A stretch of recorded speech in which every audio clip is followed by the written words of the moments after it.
is yung sa person nyo na parang mas malaki yung galit niya sa'yo kaysa sa galit mo sa kanya. Pwedeng galit ka din sa kanya, pero siya, parang to the highest level yung galit niya, na naapektuhan siya, pero hindi niya yun pinapakita sa'yo. Pwedeng hindi mo nakikita na galit siya, hindi mo nakikita na nagdudusa siya. Let's say for example, inistalk mo siya sa social media and nakikita mo na naka-move on siya or masaya yung mga pinapost niya, sinasadya niya yun para saktan ka kasi super nasaktan siya sa nangyari sa inyo.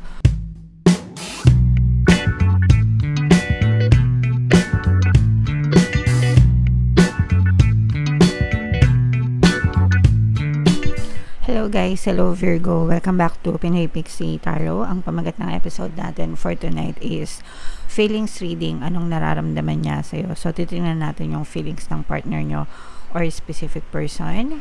If in case hindi kayo naka-resonate dito guys, try nyong panoorin yung video dun sa zodiac sign ng person nyo, baka nandun yung energy nyo. Pwedeng magkabaliktad yung roles mga kapixie. So, yung first message natin guys, it's too late, I moved on, and do not wish to reconnect. So, dito sa deck na to guys, ito yung mga mensahe sa inyo ng person nyo. And with this message mga kapixie, meron tayong hint na yung iba sa inyo baka hiwalay na, separated, baka ghosted, no contact type of relationship. O kaya naman, pwedeng in a relationship pa kayo, pero hindi na kayo nag-uusap. The relationship is falling apart, and parang ready nang mag-move on itong person mo. Parang ayaw niya nang makipagbalikan, ayaw niya nang makipag-reconnect sa inyo. For some reason, guys. Okay? So, pwedeng meron tong emotional pain, guys, na pinagdadaanan. Pwedeng may emotional pain na ito na pinagdadaanan. Ibig sabihin, labis-labis na nasaktan mga kapixie dahil sa nangyari sa relasyon nyo, and ayaw niya nang maalala yon. Mga mapapait na nakaraan between the two of you, kaya ayaw niya nang makipag-reconnect sa inyo. Mga kapixie, there are feelings of anger inside me that I need to release before I explode. So ito rin yung gusto niyang iwasan guys. Excuse me lang. Yan, sorry guys, sumasabit yung boses natin. sorry.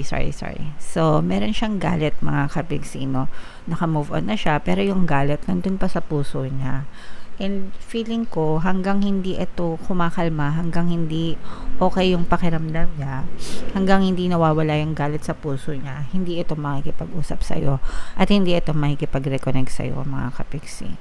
So, depende sa nangyari sa sitwasyon nyo guys. Again, pwedeng magkabaliktad yung roles, no?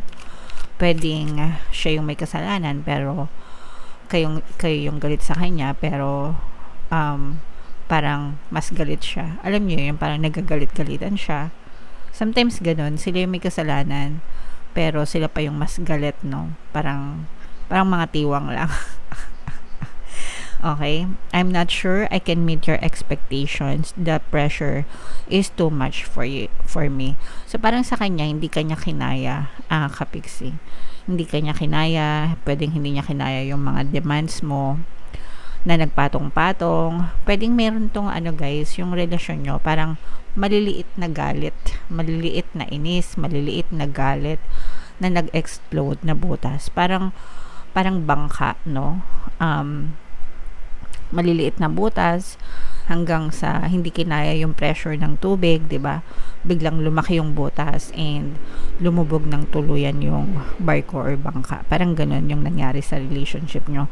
So I'm sure meron yung mga maliliit na butas even before mangyari yung malaking away or malaking issue sa pagitan yung dalawa, and doon parang napuno na to the extent na nasira na talaga yung relasyon nyo mga kapixie. Okay? Comment down below guys if naka-resonate kayo. Again, hindi to mag-resonate sa lahat, but if in case naka-resonate kayo, comment down below guys.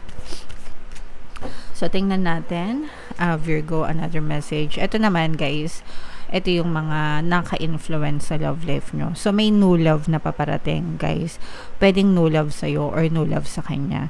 Pwedeng meron na rin siyang bago, mga kapiksi, kaya ayaw niya nang makipag-reconnect sa'yo. Pwedeng itong new love na to is yun din yung reason kung bakit naka-move on na siya agad sa relationship nyo. Or pwedeng ikaw naman yung may new love na and ayaw mo na alalahanin pa itong ex mo, kapiksi. Okay?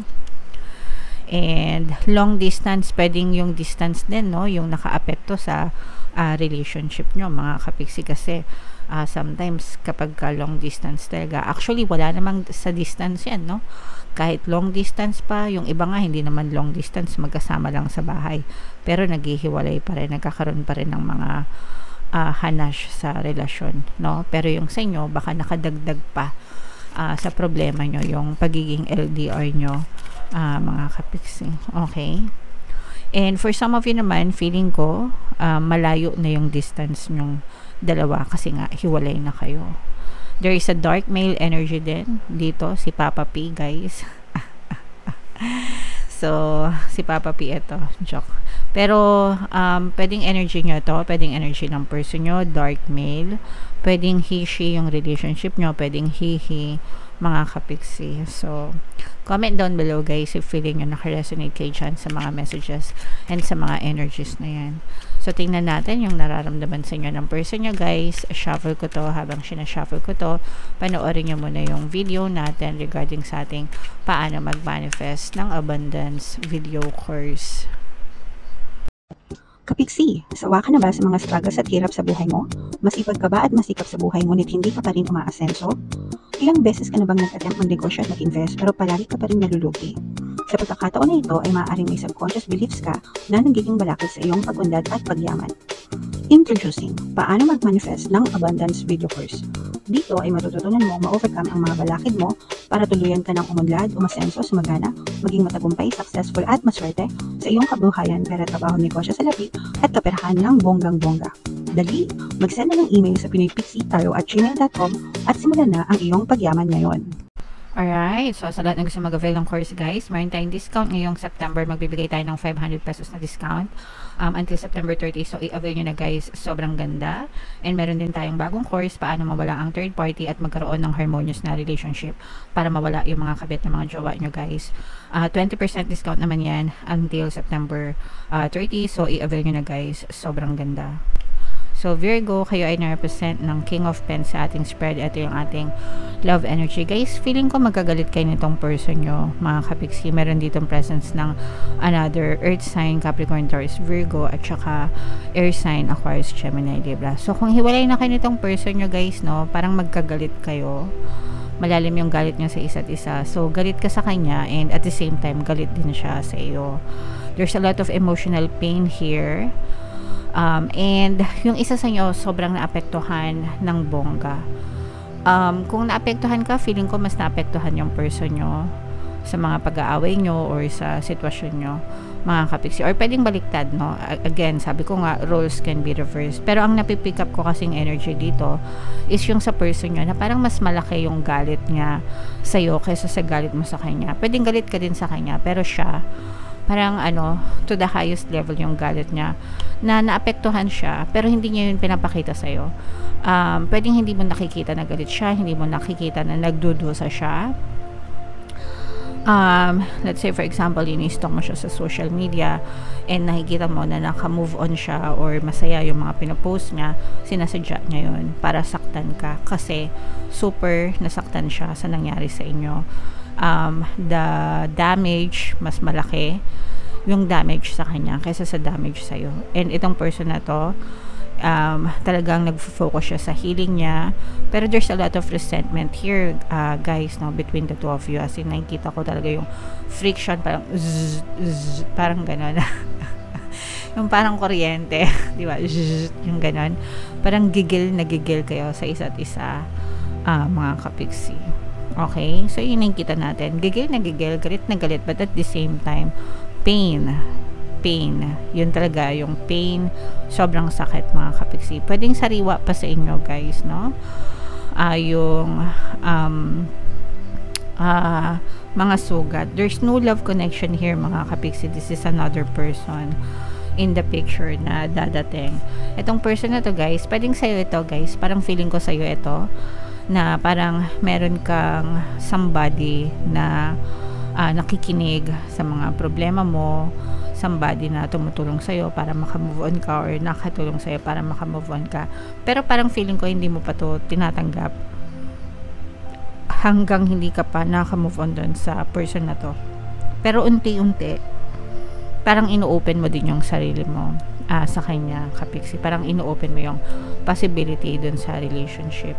Pwedeng karmic yung connection nyo, guys, kaya sobrang tindi ng pag-aaway nyo nitong person na to. Pero makaka-recover din kayo, both of you, mga kapiksi, no? Kasi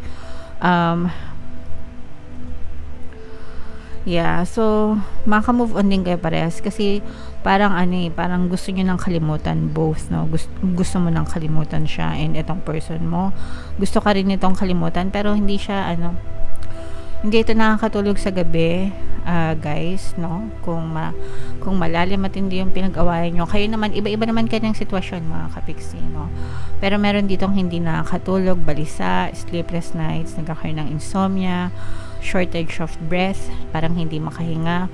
May mga times na nanaginip ito sa gabi at napapanaginipan, parang nightmares, no? Napapanaginipan yung mga away nyo, napapanaginipan yung mga negative na nangyari sa relationship nyo, mga kapiksi. So, ganun yung mga moments na nangyayari. If not sa'yo, dun sa person nyo, mga kapiksi. Okay? Pero I'm sensing na this is more on the other person. So, mas malaki yung damage dun sa person nyo, guys. Okay? Pero nakikita din natin na you're trying to move on, nakabangon, bumabangon, and nagfo-focus dun sa mga dreams or dun sa mga pangarap mag-isa na hindi kasama yung partner o specific person.